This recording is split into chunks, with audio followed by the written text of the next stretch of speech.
Breaking news చూస్తున్నాం. త్వరలో BRS పార్టీకి మరో బిగ్ షాక్ తగలనుంది.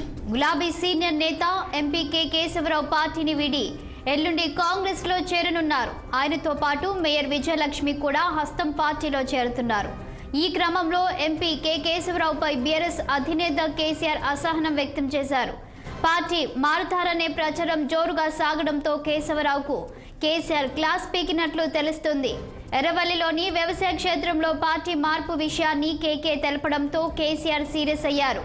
కేకే ఫ్యామిలీకి పార్టీ ఏం తక్కువ చేసిందని గులాబీ దళపతి అసహనం వ్యక్తం చేశారు. మరోవైపు కేసీఆర్తో భేటీ తర్వాత ఫ్రస్ట్రేషన్తో ఇంటికి చేరుకున్న కేకే ఇంటి దగ్గర మీడియా ప్రతినిధులపై దురుసుగా వ్యవహరించారు. తనను వీడియో తీసుకోనని కేకే అసహనం వ్యక్తం చేశారు. కాంగ్రెస్లోనే చనిపోతానని కేశవరావు వ్యాఖ్యానించారు.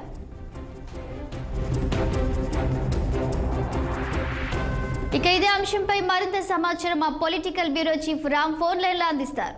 చెప్పండి రామ్, కేకే ఆయన కూతురుతో పాటు ఎల్లుండి కాంగ్రెస్ లోకి చేరనున్నట్లు తెలుస్తుంది. పూర్తి డీటెయిల్స్ ఏంటి? శాలిని, ఏదైతే బీఆర్ఎస్ పార్టీ సీనియర్ నేత రాజ్యసభ సభ్యుడు ఇవాళ కేసీఆర్ ను ఎర్రవెల్లి ఫామ్ హౌస్ లో కలిశాడు. భేటీ సందర్భంగా అనేక విషయాలు కూడా చర్చించుకోవడం జరిగింది. ముఖ్యంగా కేసీఆర్ కు కేకేకు మధ్య చాలా సంభాషణ జరిగినట్టు, కేసీఆర్ కేకే మీద అసహనం వ్యక్తం చేసినట్టు మీడియాలో వార్తలు వస్తున్నాయి. కానీ అధికారికంగా మాత్రం ఆయన అవన్నీ వార్తల్ని ఖండించారు. అయితే ఇవాళ ఫామ్ హౌస్ నుంచి వచ్చి కేకే నివాసంలో మీడియాతో చిట్ చాట్ చేస్తూ నాకు కాంగ్రెస్ పార్టీతో సుదీర్ఘ సంబంధాలు ఉన్నాయి, అనుభవం ఉంది, బంధం ఉంది అని చెప్తూ ఈ 86 ఏళ్ల వయసులో నేను కాంగ్రెస్ లో వెళ్ళాలనుకుంటున్నానని చెప్పి కూడా ఆయన స్పష్టం చేయడం. అయితే కూతురు గద్వాల నేను తాను కాంగ్రెస్ పార్టీలో నెల 30 చేరుతున్నాను. కేకే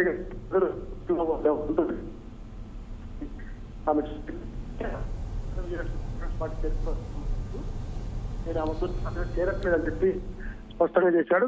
కానీ రాజకీయాలు, కవిత అరెస్ట్ కూడా ఆయన ఖండించడం జరిగింది. ఇవన్నీ రాజకీయాలు పెద్ద ఎత్తున బీజేపీ కుట్రలు చేస్తా ఉందని కూడా ఆయన మాట్లాడుతుంది. ఏదేమైనా గతంలో విజయలక్ష్మి మాత్రం నెల 30న కాంగ్రెస్ తీర్థం పుచ్చుకుంటున్నారు. ఆ తర్వాత కొన్ని రోజులకి కేకే కూడా కాంగ్రెస్ పార్టీ చేరే అవకాశం ఉన్నట్టు మాత్రం స్పష్టంగా ఆయన చెప్పిన మాటల్లో అర్థమవుతుంది. కానీ కేసీఆర్ అసహనం వ్యక్తం చేశాడు, రాజీనామాలు ఎట్టించాడు కేకే పోయి అని చెప్పి మాత్రం ఆ వార్తలు ఆయన ఖండించాడు. Shalini, thank you Ram.